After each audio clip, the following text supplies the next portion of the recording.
Portanto, tornai a levantar as mãos cansadas, os joelhos desconjuntados, e fazei veredas direitas para os vossos pés, para que o que manqueja não desvie inteiramente, antes seja sarado. Segui a paz com todos e a santificação, sem a qual ninguém verá o Senhor. Tendo cuidado de que ninguém se prive da graça de Deus e de que nenhuma raiz de amargura brotando vos perturbe e por ela muitos se contaminem. E ninguém seja fornicador ou profano como Esaú, por um manjar vendeu o seu direito de primogenitura. Porque bem sabeis que querendo ele ainda, depois de herdar a bênção, foi rejeitado, porque não achou lugar de arrependimento, ainda que com lágrimas o buscou. Amém?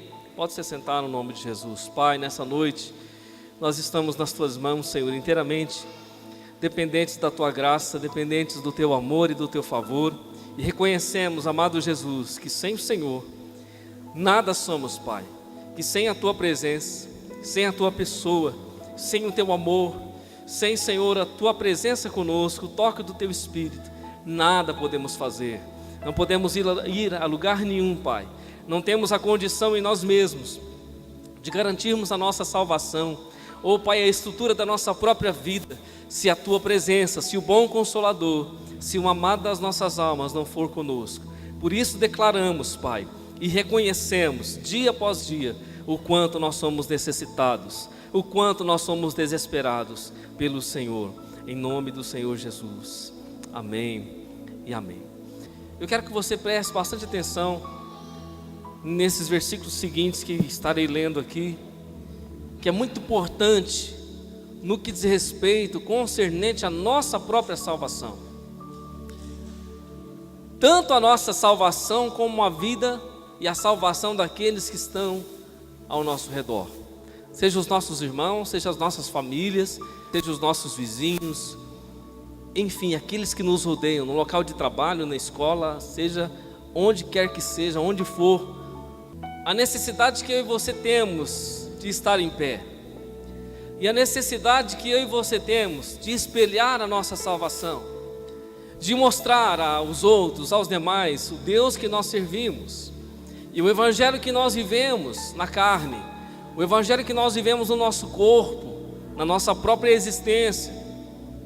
Porque, querido, nós estamos vivendo em um tempo que o Evangelho de Jesus tem sido diluído.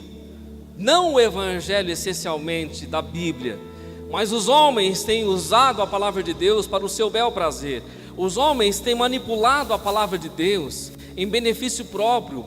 Os homens têm usado a palavra de Deus para enganar os outros. E muitos incautos, muitos débeis, eles têm sido levados, segundo essas ondas de heresias, de falsidades, de pregações errôneas, de enganos, e muitos têm sido levados por toda sorte de doutrina incoerente que não faz parte da palavra de Deus. E muitos têm seguido após o caminho de Balaão, muitos têm seguido após um evangelho torto, enganoso, falso, que não leva as pessoas ao céu, que não indica a porta estreita e nem conduz as pessoas ao caminho apertado, mas é um evangelho fácil, é um evangelho tolo, enganoso, que leva as pessoas que procuram o bel prazer, que procuram estarem garantidos nas suas paixões, nas suas vontades, a satisfazer os seus próprios desejos.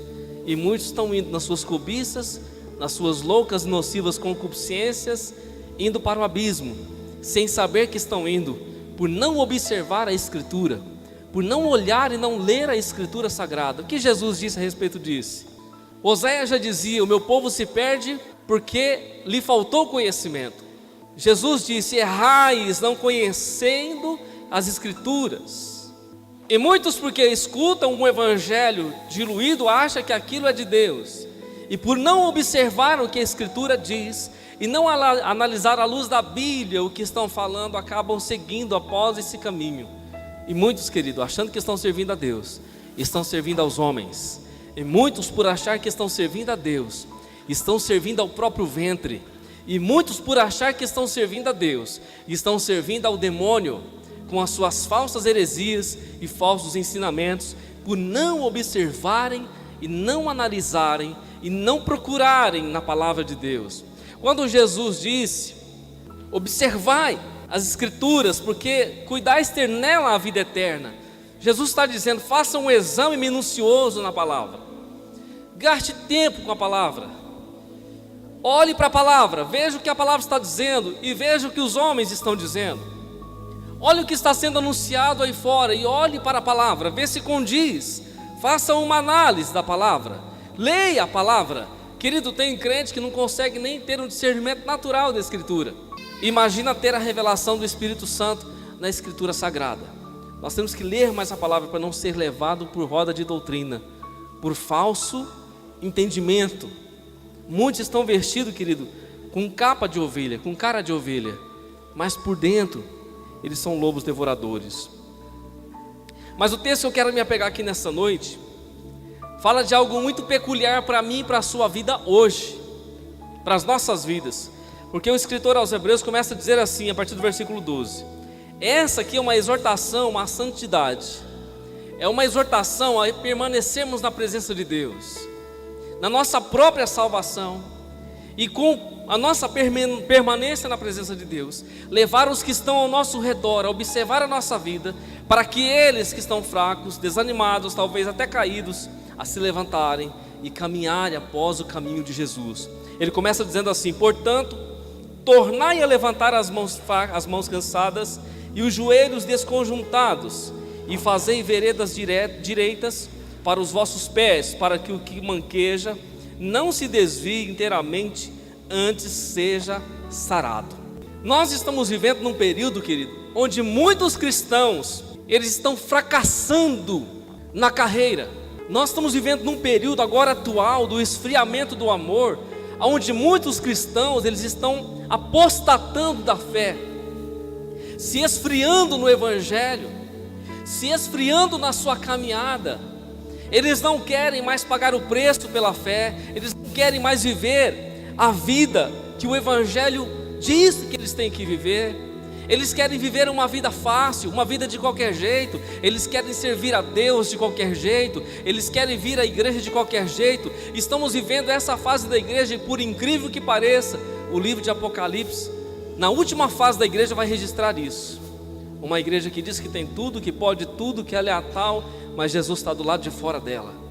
E Jesus censura ela de uma forma muito veemente, dizendo: você é louca, você é nua, você é cega, você não entende nada. E Jesus está do lado de fora, batendo na porta dela, querendo entrar.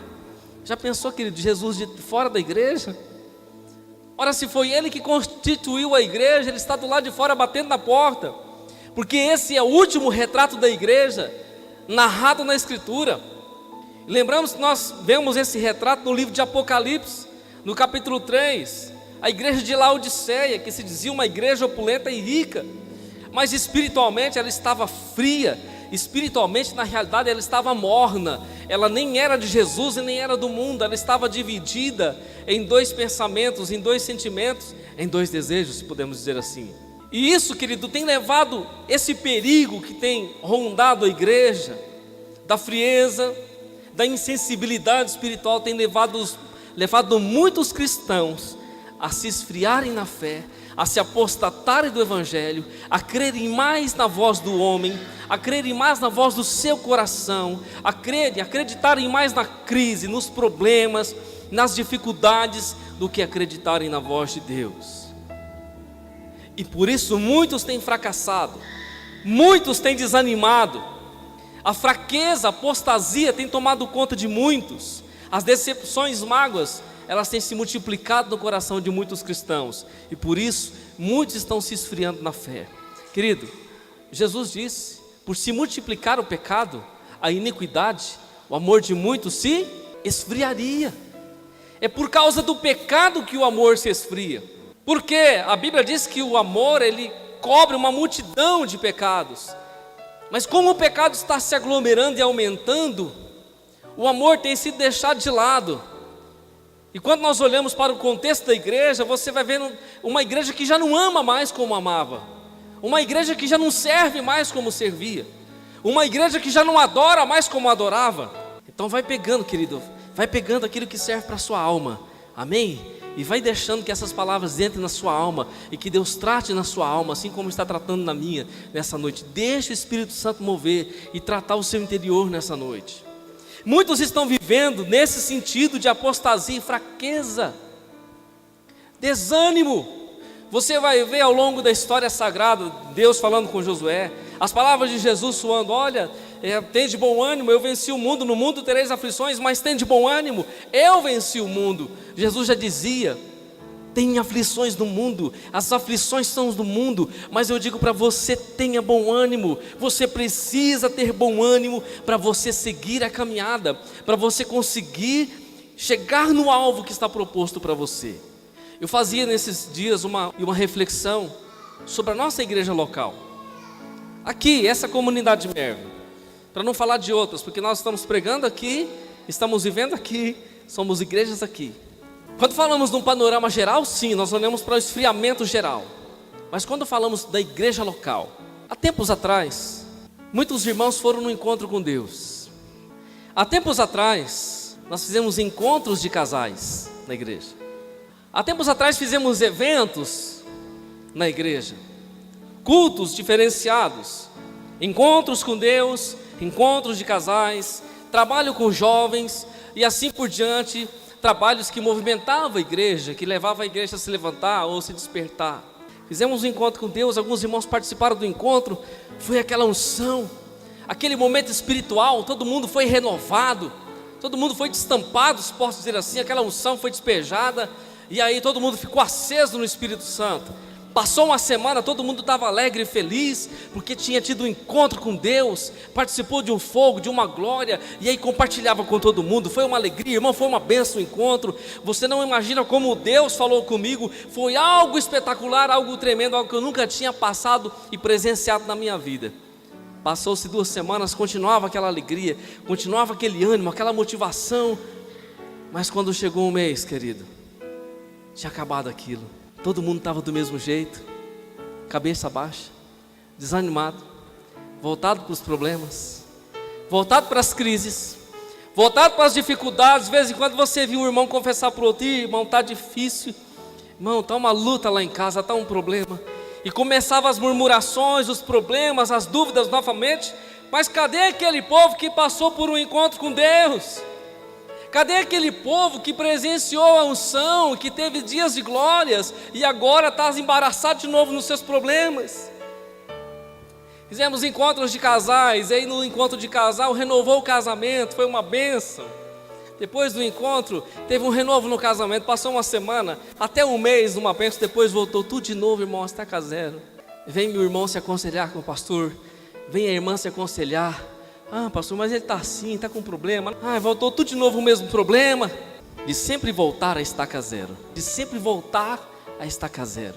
Recebemos algo novo de Deus, nos contentamos com aquilo, mas depois aquilo parece que não vale mais. Parece que até as coisas de Deus têm validade para as nossas vidas. Como essa cadeira que você está sentado, mais cedo ou mais tarde ela vai quebrar, ela vai se acabar, porque ela tem uma validade. Mas parece que na minha e na sua vida as coisas de Deus também têm validade. Mas quando nós olhamos para as coisas físicas e olhamos para as coisas espirituais, as coisas espirituais são eternas, queridos, e as físicas são passageiras.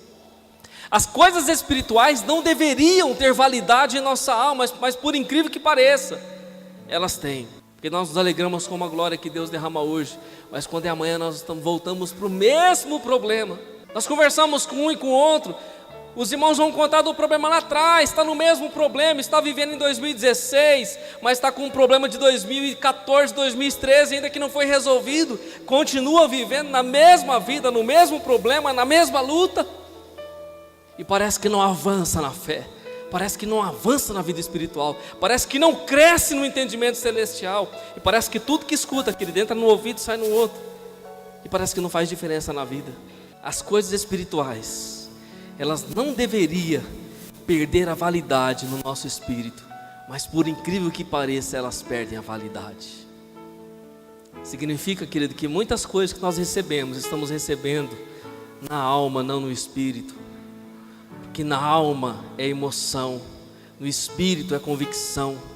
Quando nós recebemos na alma, nós ficamos emocionados, mas quando nós recebemos no espírito, nós somos edificados. Há uma diferença aqui, há uma diferença. E muitos têm recebido a palavra na alma, não têm recebido no espírito. O que foi que Jesus disse? A carne para nada aproveita, as palavras que eu vos disse são espírito e vida. Ou seja, se as palavras são espírito e vida, essas palavras elas virão no meu espírito, e elas farão com que o meu espírito tenha vida, e vida com abundância. Eu preciso ser sustentado com isso, porque Ele é o pão que me sustenta. Agora, quando eu recebo na alma, a minha alma e a sua alma, querido, ela é uma negação. Ela vive no toque, ela vive no olhar, no cheirar, no ouvir. Ela vive só nos desígnios dos sentidos. E ela quer satisfazer os sentidos. E ela precisa de alguma maneira satisfazer os sentidos, os desejos. Por isso que há uma guerra. E quando nós recebemos as coisas de Deus na alma, elas se perdem. Mas quando nós recebemos no Espírito, com certeza vai trazer edificação para as nossas vidas. Edificação. Faça uma análise na sua vida, pelo menos de 1 ano ou 2 anos atrás, o quanto você tem crescido espiritualmente. A sua vida de oração, como está? Tem aumentado? A sua vida de oração tem aumentado? O seu devocional com Deus tem aumentado? A sua fidelidade com Deus tem aumentado? O seu compromisso com as coisas de Deus e com o reino de Deus tem aumentado? A sua vida na caminhada cristã, ela tem sido uma vida de fidelidade, de caminhada, de crescimento, de expansão no reino de Deus? Ou você tem estado estagnado? Ou você tem voltado a estacar zero vez após vez? O texto que nós lemos diz o seguinte, querido: portanto, tornai a levantar as mãos cansadas, os joelhos desconjuntados, e fazei veredas direitas para os vossos pés, para que o que manqueja se não desvie inteiramente, antes seja sarado. Deus está falando para mim e para você que nós temos que ser um exemplo. Nós devemos rejeitar o desânimo, enfrentar a vida como cristãos, dotados de coragem e confiança. É o que o versículo 12 está dizendo para mim e para você. Nós devemos estar de pé para levantar as mãos cansadas e os joelhos desconjuntados. E muitas vezes são os nossos joelhos que estão desconjuntados, são as nossas mãos que estão cansadas, porque nós voltamos a estacar zero. Nós até nos alegramos, nós até ficamos felizes algum tempo, mas depois nós voltamos tudo de novo para o mesmo lugar onde nós estávamos. É de se pensar, é de se refletir, querido. O versículo 13 diz: fazei veredas direitas para os vossos pés, para que o que manqueja não se desvie inteiramente, antes seja sarado. Quantas pessoas, querido, que estavam nessa igreja aqui, se desviaram? Quantas pessoas que estavam nessa igreja aqui se esfriaram? Quantas pessoas que estavam nessa igreja aqui se entristeceram, saíram, estão no mundo, estão caídos, desviados? E pode ser que há alguns que ainda estão na igreja aqui e estão com as mãos cansadas, com os joelhos desconjuntados, estão fracos, prontos ou perto de desviar. Ele está dizendo que eu e você temos que fazer veredas direitas para os vossos pés, os nossos pés, para os que manqueja, se não se desvie inteiramente, antes seja sarado. Tem gente que está a um passo de se desviar, tem gente que está a um passo de abandonar a fé, tem gente que está a um passo de parar na caminhada. E aí a Bíblia está dizendo que eu e você que estamos de pé, nós temos o compromisso de ajudar essas pessoas para que elas não se desviem do caminho da fé, para que elas não caiam, para que elas não saiam inteiramente, para que elas sejam saradas, resgatadas, animadas, levantadas. Através do que, querido? Através do meu e do seu exemplo, da minha e da sua ajuda, do meu e do seu apoio. Porque uma coisa é certa: se eu ver o meu irmão em pé, avivado, animado, se eu ver ele cheio de fé, se eu ver ele cheio de convicção, com certeza eu também vou me animar, eu também vou me encher de fé, de graça, eu também vou querer seguir a caminhada, porque eu estou vendo que ele está firme. Mas meu irmão, quando o irmão está com problema, quando a irmã está com problema, encontra o outro com mais problema ainda, aí o outro murmura, reclama, fala mal de todo mundo, critica todo mundo, levanta contenda, faz tudo aquilo que não deve. ele está correndo o risco de cair da fé e de levar um monte com ele ainda. Porque o nosso papel, querido, nosso papel é fazer vereda direitas para os pés daqueles que estão caminhando conosco, para aqueles que estão manquejando, para que eles não se desviem inteiramente e eles sejam sarados. Quantos estão dentro da igreja, mas já estão desviados? Ou quantos estão dentro da igreja, mas já estão vivendo uma vida quase de desviado? Não saíram ainda, porque estão olhando para mim e para você. Estão olhando para mim e para você, dizendo: ai, meu pastor está de pé, minha pastora está de pé, o meu irmão está de pé, a minha irmã está de pé, os obreiros estão de pé, os irmãos estão buscando, estão perseverando. Está difícil, está complicado, não está fácil, a vida não está fácil, mas eles estão perseverando, eles estão lá dia após dia buscando a Deus e acreditando. Agora, se nós, querido, nós entrarmos nessa depressão espiritual que o mundo está vivendo, que a igreja está vivendo, querido, aí nós corremos o risco de toda a nossa família se desviar, corremos o risco dos nossos irmãos se desviarem, corremos o risco, querido, da igreja se esfriar e a bancarrota. Ele diz no versículo 14: segui a paz com todos e a santificação, sem a qual ninguém verá o Senhor. Quantos já vivem em contenda um com o outro dentro da igreja? Não, eu não cumprimento aquela irmã, eu não cumprimento aquele irmão, aquela irmã é chata, eu não gosto nem de olhar na cara dela. Quantos tocam volta na hora da paz do Senhor? Quantos não querem ter relacionamento um com o outro? Quantos não querem viver mais uma comunhão como igreja, com simplicidade, comunhão, como comunidade? A Bíblia está dizendo, querido, seguir a paz com todos. A paz, o relacionamento, a comunhão, o amor, a paz, não a inimizade, não o problema, não a contenda, a paz. Está dizendo seguir a paz com todo e a santificação. Uma vida de santificação, uma vida de comunhão com Deus, uma vida separada para Deus, uma vida no caminho do Senhor, uma vida na vontade do Senhor. Seguir a paz com todos e a santificação, sem a qual ninguém verá o Senhor. Nós temos que ter paz conosco mesmo, paz com os nossos irmãos e ter uma vida santa, porque de outra forma não veremos o Senhor, querido. Nós não somos igreja, chamado de santos, povo escolhido, propriedade peculiar, povo zeloso de boas obras, povo separado de Deus, eleitos de Deus, santos irrepreensíveis, amados de Deus. Mas muitas vezes não é isso que nós temos visto no povo de Deus. Porque se eu tenho que levantar os que estão caídos, se o meu papel por estar de pé é levantar aqueles que estão caídos, é fortalecer as mãos fracas, firmar os joelhos trementes, ao invés de eu fazer isso, muitas vezes eu faço o contrário. O irmão vai falar do outro, apoia.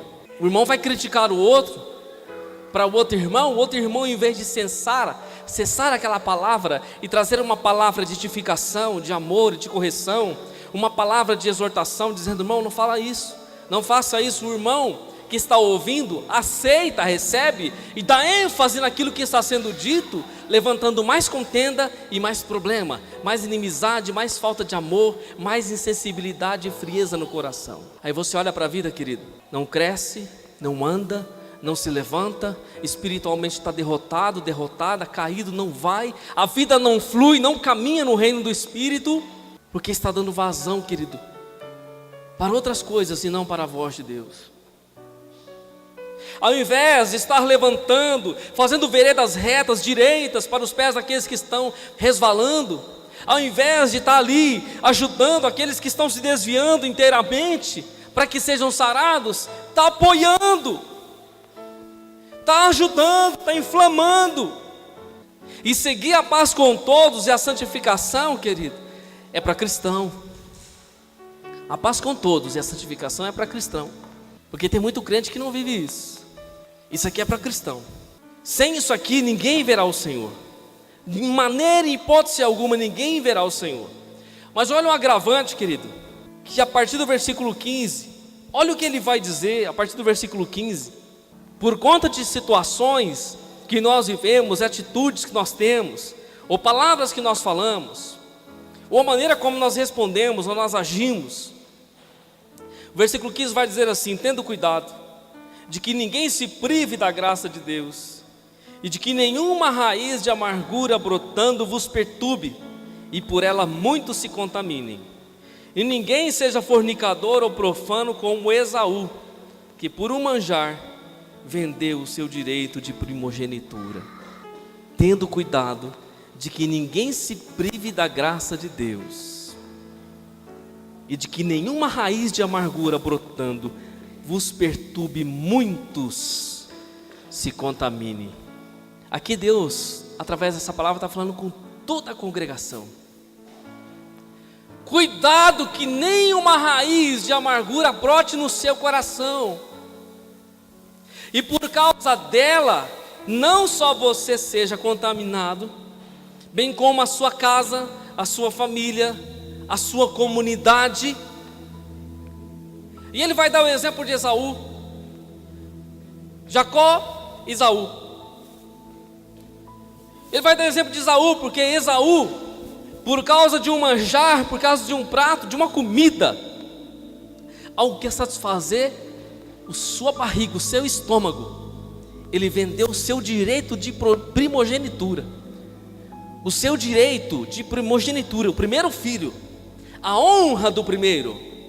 Vamos dizer assim, ele vendeu a sua salvação, ele vendeu a sua glória, a sua honra, ele vendeu aquilo que concedia a ele um status de primeiro, ou um lugar de honra na sua casa, a sua primogenitura.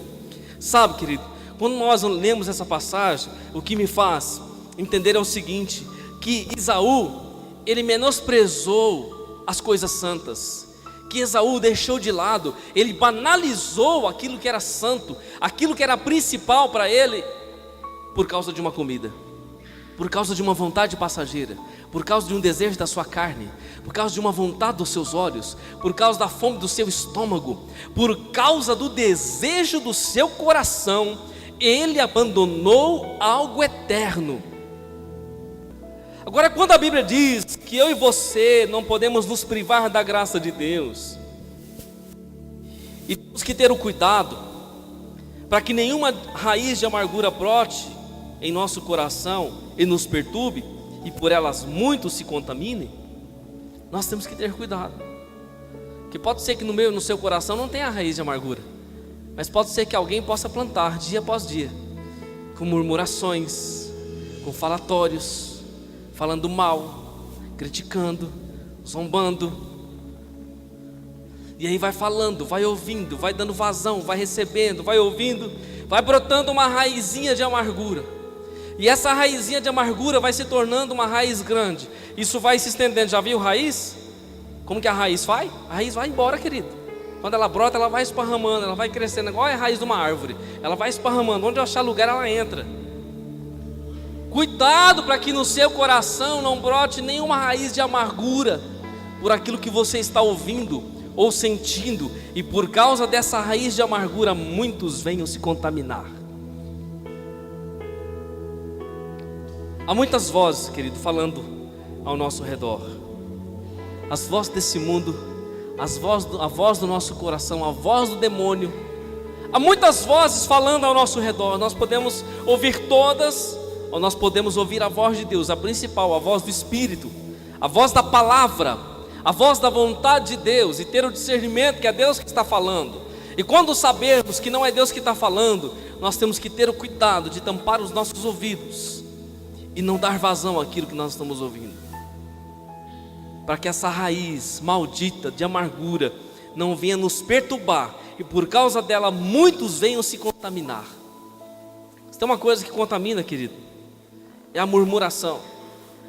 Quando uma pessoa murmura, está reclamando, ela encontra um outro, ou uma outra que também está gostando de murmurar, está passando por problema semelhante, e aí encontra um outro, ou uma outra que também está gostando de murmurar, com outro problema ainda. E aí, querido, começa as murmurações, os problemas, começa os falatórios, começa as raízes de amargura, começa toda essa teia, esses problemas, e vai levando as pessoas a se esfriarem. Daqui a pouco começa a zombar, criticar, daqui a pouco começa a tratar as coisas santas de qualquer jeito. Esaú chegou do campo cansado, ele queria comer, queria tomar um banho, beber uma água, Quando ele vê o seu irmão fazendo guisado de lentilhas, ele chega faminto e ele pede para o seu irmão. E Jacó diz: se você me der o direito da sua primogenitura, eu te dou o prato de comida. Esaú deveria ter falado assim: você está achando que eu vou entregar o meu direito de primogenitura por causa de um prato de comida? Esaú disse: o que me basta, o que me adianta, o que me interessa a minha primogenitura?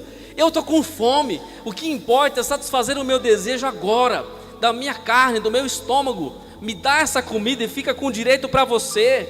Sabe, Esaú tratou, querido, as coisas santas com irreverência, de qualquer jeito. E muitos têm tratado as coisas santas dessa maneira. Estão achando que não vai acontecer nada. Pode brincar com Deus, pode brincar com as coisas de Deus, pode brincar com aqueles que são de Deus, mas em algum momento da sua história, querido, eles vão se encontrar com Deus, que é um fogo consumidor. Em algum momento eles vão se encontrar com aquele que fez todas as coisas. Quantos, queridos, poderiam estar aqui? Quantos se resbalaram seus pés? Quantos se desviaram da fé? Quantos se esfriaram e se afastaram? E quantos estão vivendo, querido, esse momento? Quantos estão na dúvida? Quantos estão dizendo: poxa, é tão difícil servir a Deus, está tão difícil ficar na igreja, está tão complicado, as coisas não dão certo. Eu vejo um irmão falando mal do outro, eu vejo uma irmã criticando a outra, eu tenho visto muita falsidade. Poxa, eu tenho visto dentro da igreja muitas vezes tanta coisa errada. Eu tenho visto dentro da igreja tanta hipocrisia. Muitas vezes eu tenho visto dentro da igreja o que eu vejo no mundo. Tendo cuidado de que ninguém se prive da graça de Deus, e de que nenhuma raiz de amargura brotando vos perturbe, por ela muitos se contaminem.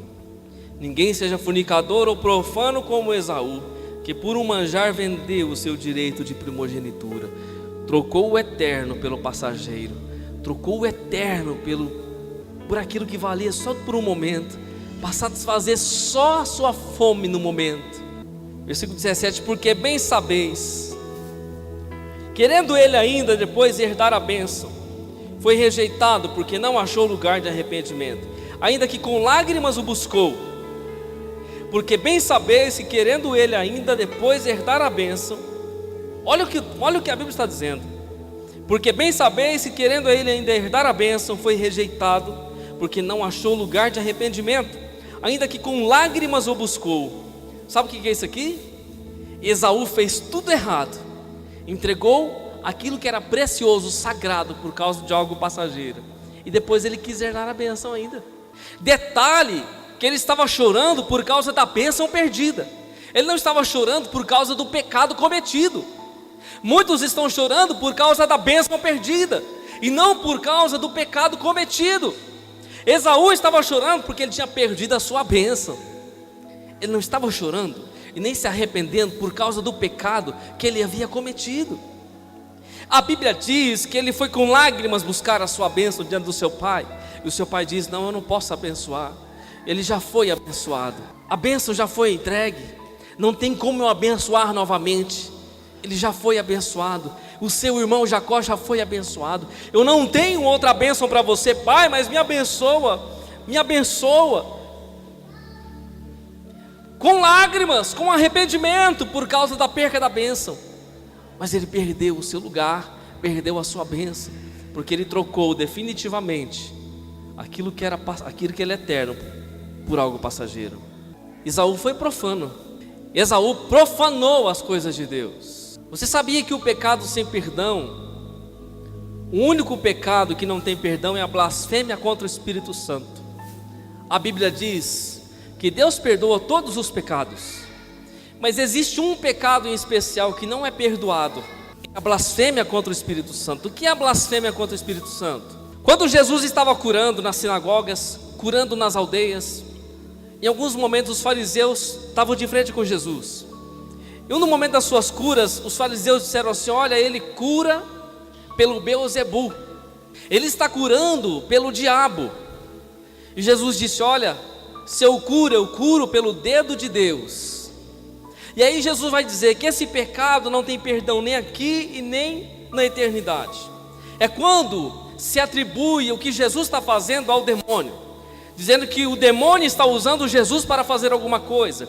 Esse é um pecado que não tem perdão diante de Deus. Mas quando nós olhamos para a vida de Esaú, quando ele troca o que era eterno por algo passageiro, a Bíblia diz que Esaú era fornicador, a Bíblia diz que ele era profano.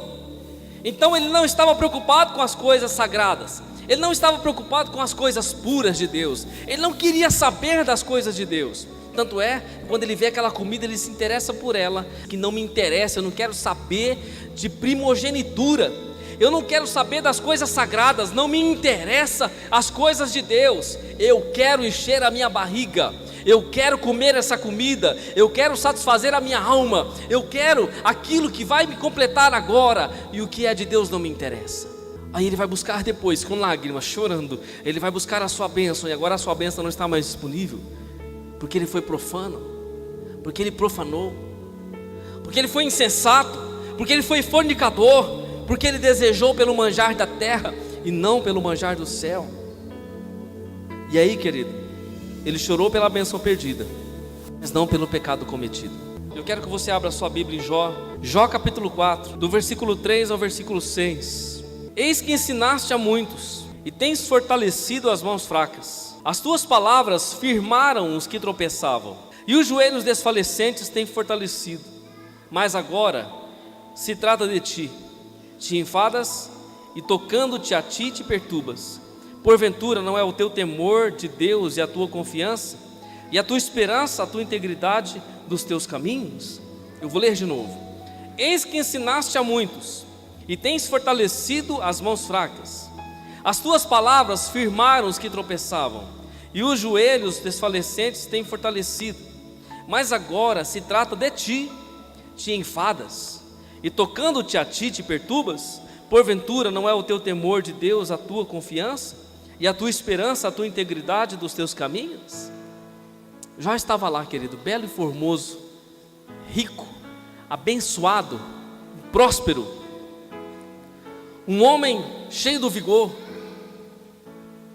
E aí Deus diz: olha, diz para Satanás: tem visto o meu servo Jó? Deus vai elogiar Jó, homem reto, fiel, temente, que se desvia do mal. Nós sabemos toda a história. Satanás diz: mas o Senhor dá tudo para ele é rico, ele tem, ele pode, ele manda. Tira dele para ver se ele não te nega. Aí Deus permite Satanás, tira tudo que Jó tem. Fica só a esposa abençoada. A esposa de Jó era uma bênção. Mandou Jó abençoar Deus. Sobrou só a esposa abençoada de Jó. Tirou tudo que ele tinha. E aí Jó, querido, estava lá, bendizendo a Deus, bendizendo a Deus. E por fim o diabo diz: não, então deixa eu tocar na carne dele, para ver se ele não te amaldiçoa. Aí Deus diz: vai lá, toca na carne dele. O diabo vai, coloca nele uma chaga, uma ferida. Jó fica na carne viva, desfalece na sua enfermidade, mas ele não nega a Deus. A mulher diz para ele: Jó, amaldiçoa Deus e morre. Olha o jeito que você está, você perdeu tudo. Eu acho que até dizer assim: foi Deus que tirou de você.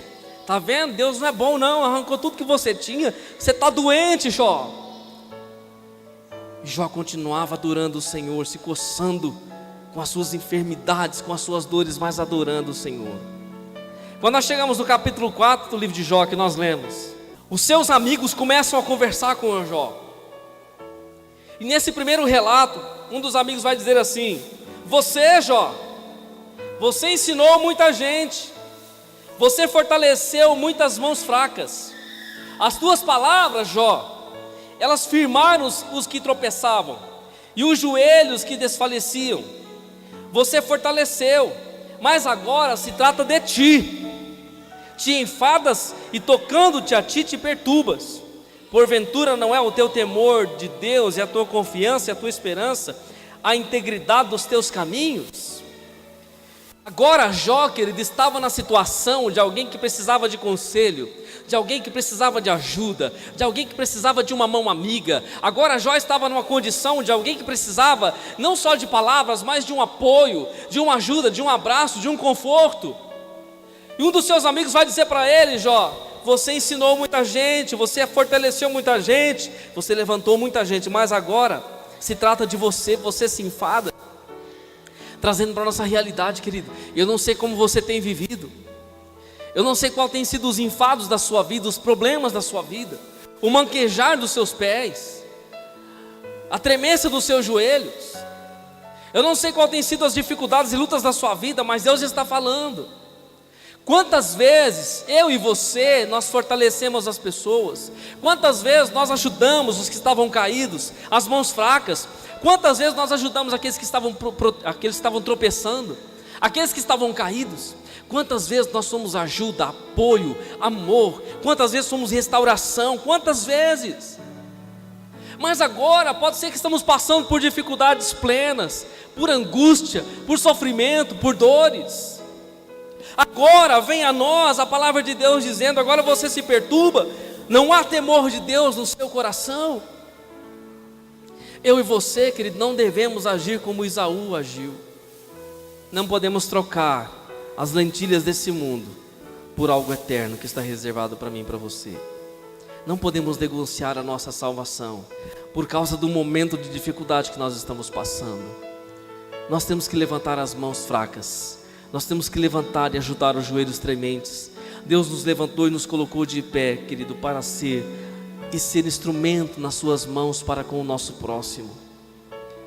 Quantos estão caídos, querido? Eu e você estamos aqui, eu e você estamos diante da palavra de Deus, eu e você estamos ouvindo a palavra de Deus, eu e você estamos sendo ministrados pela palavra de Deus. A versão da Nova Linguagem de hoje vai dizer assim: tome cuidado para que ninguém abandone a graça de Deus. Quantos já abandonaram? E pode ser que tem gente aqui fraco querendo abandonar, querendo largar a mão, querendo desanimar, querendo sair fora, ou querendo fazer de qualquer jeito. Tome cuidado para que ninguém abandone a graça de Deus. Cuidado para que ninguém se torne como uma planta amarga que cresce e prejudica muita gente com o seu veneno. Sabe, as lutas, os problemas, os falatórios, as injustiças,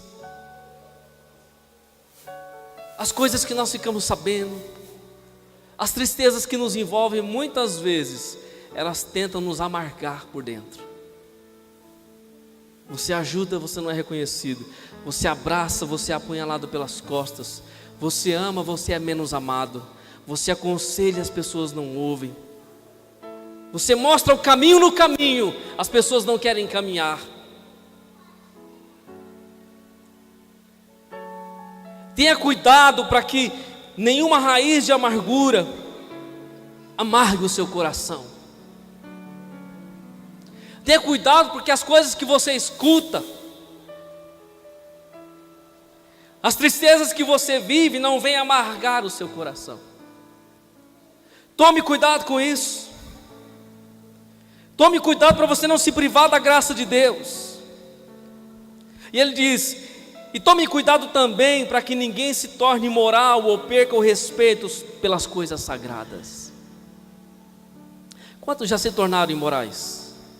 Quantos já perderam o respeito com as coisas santas? Quantos já perderam a reverência? Quantos já perderam a simplicidade? Quantos, queridos, já perderam o foco da obra? Quantos já perderam a piedade? Quantos já perderam a simplicidade? Quantos já perderam o respeito e o amor pelas coisas sagradas? Quantos têm vivido um evangelho, mas com uma vida imoral? Quantos têm se privado da graça de Deus e deixado que não só uma raiz de amargura, mas que muitas amarguras penetrem em seus corações, e por causa dela muitos têm se contaminado? Você já viu uma pessoa amarga? Já conversou com uma pessoa amarga? A pessoa amarga, querido, se a outra que está ouvindo, se tiver suscetível, ela fica tão amarga quanto aquela. Você conversa com uma pessoa amarga, tudo é amargo na vida, nada tá bom, ninguém presta, nada dá certo, parece que o mundo acabou, está desolado, desolada. E o perigo daquela amargura que está dentro daquele coração passar para o outro, e do outro passar para o outro, e passar para o outro, e passar para o outro, e começar a contaminar todo mundo. Porque isso é uma coisa que passa, irmão. Isso é uma coisa que passa.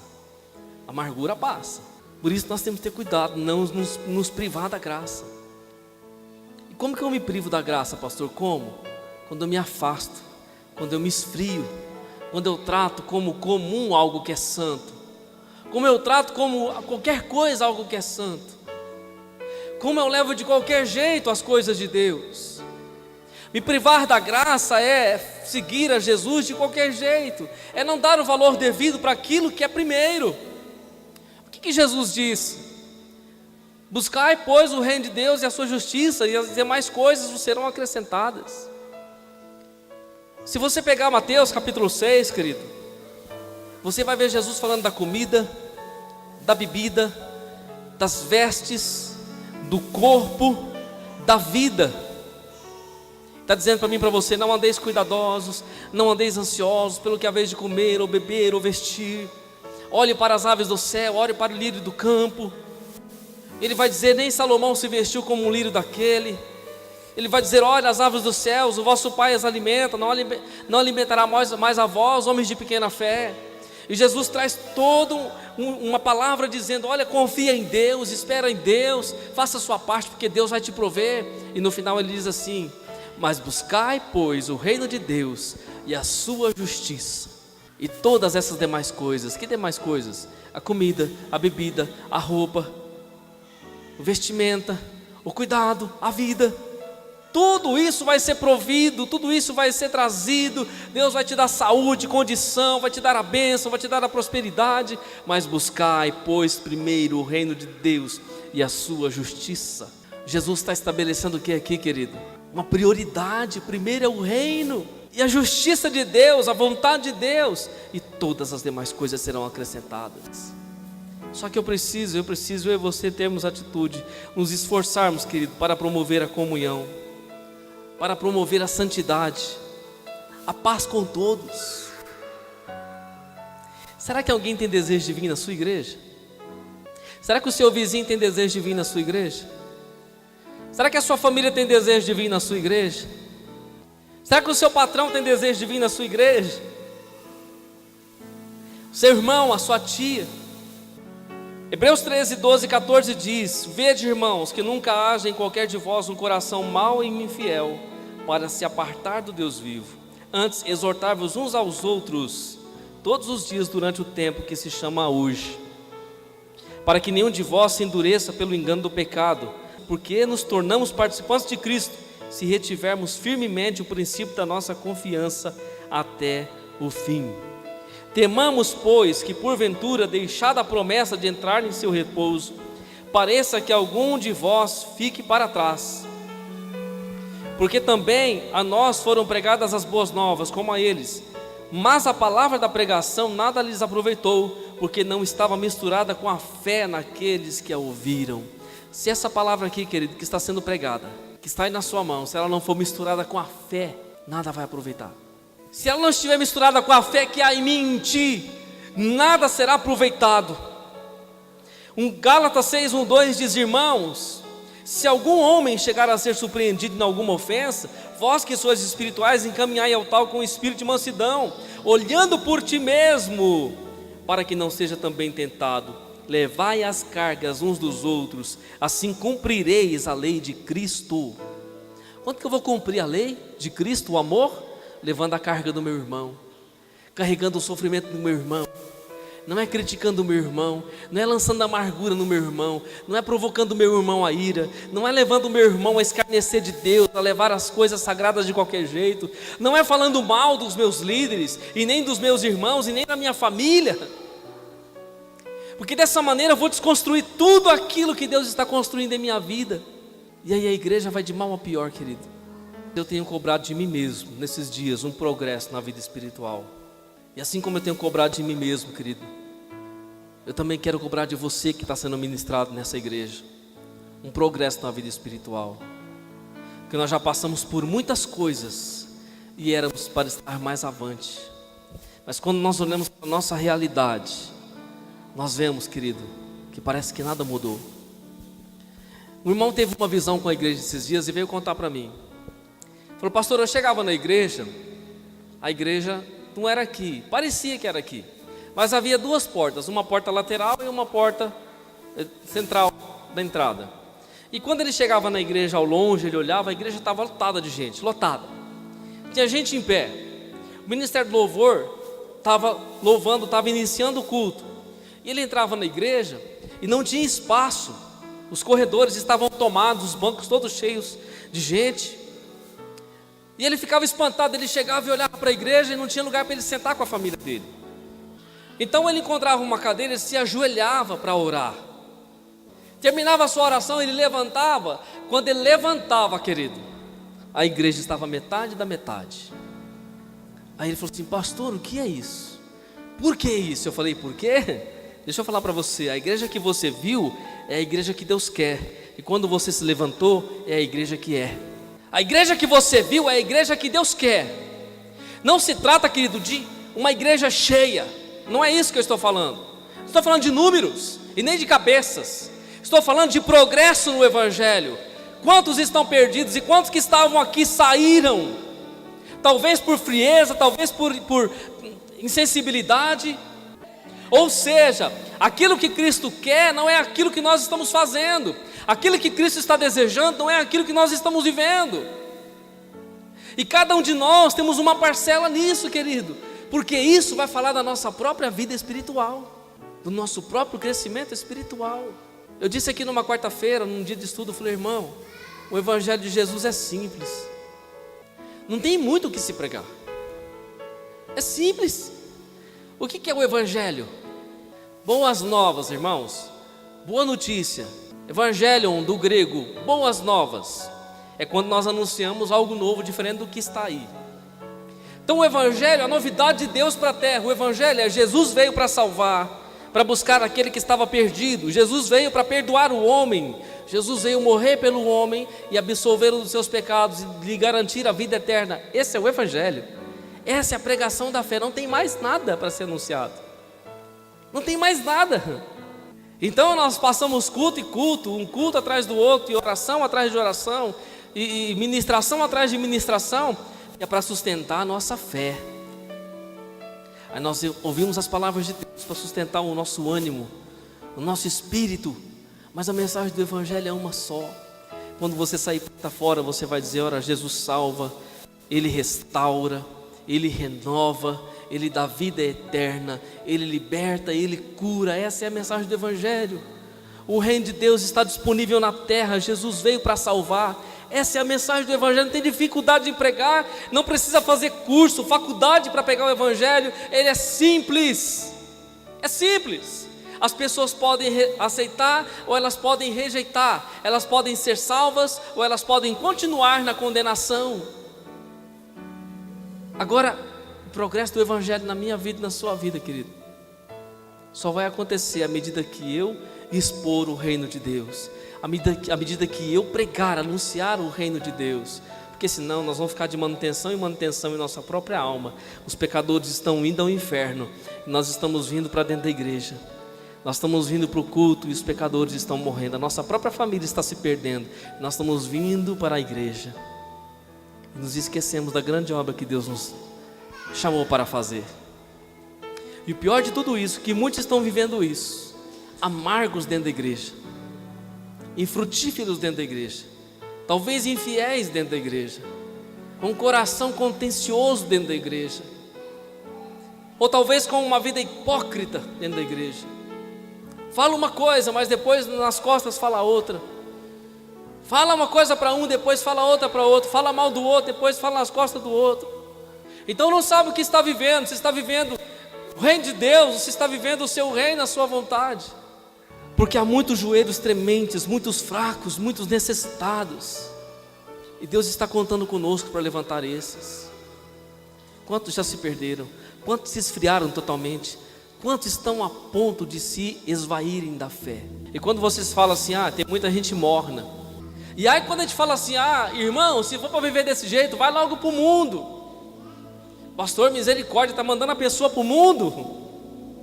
Mas quantos estão se enganando com uma vida cristã que não é a vida de Deus? Porque bem sabemos, querendo ele ainda receber a bênção, foi rejeitado, porque ele não achou lugar para ele. Não achou lugar de arrependimento, ainda que com lágrimas o buscou, mas ele não encontrou lugar de arrependimento. Quando éramos imorais, profanos, estávamos no mundo, ouvimos a palavra de Deus, nos arrependemos, abandonamos aquela vida e servimos a Deus. Mas quantos se desviaram? Quantos se entristeceram? Quantos saíram? Quantos caíram? Quantos voltaram para a lama? Eles já se arrependeram um dia. Eles precisam voltar. Eles precisam estar de pé novamente. Eles precisam ser restaurados novamente. Esses dias fomos fazer evangelismo, encontramos 95% dos que nós encontramos são desviados da igreja de Jesus. 95% são afastados, caídos, desviados da igreja. Encontramos um que disse assim: pastor, não dá para ficar dentro da igreja, não consigo ficar, é muita hipocrisia, fala mal um do outro, fala nas costas. Eu falei: irmão, mas você não pode se afastar, você tem que ficar firme na graça, na comunhão com os irmãos. Pastor, eu não consigo, como que pode ser daquele jeito? E aí nós pregamos, tentamos, argumentamos com ele, falamos com ele. E aqueles que estão dentro da igreja deveriam fazer o quê? Levantar as mãos cansadas, firmar os joelhos trementes, sustentar aquele que estava caído. Não, estava dizendo para ele: pecador miserável, seu traidor, você está pisando no sangue de Jesus, você é um profano, traidor, maldito. Ao invés de estar levantando ele: meu irmão, volta, se firma, estamos aqui, nós somos um braço, uma ajuda, uma mão para você, vamos nos levantar, vamos seguir no caminho de Deus. Que nós sejamos essa pessoa, querido, que nós sejamos essa pessoa. Não permita que o fracasso espiritual, a apostasia, querido, tome a sua vida. Não permita isso. Guarde o seu coração. Preste atenção a quem você está ouvindo. Preste atenção a quem você está dando o seu ouvido. Deus nos levantou para progredir.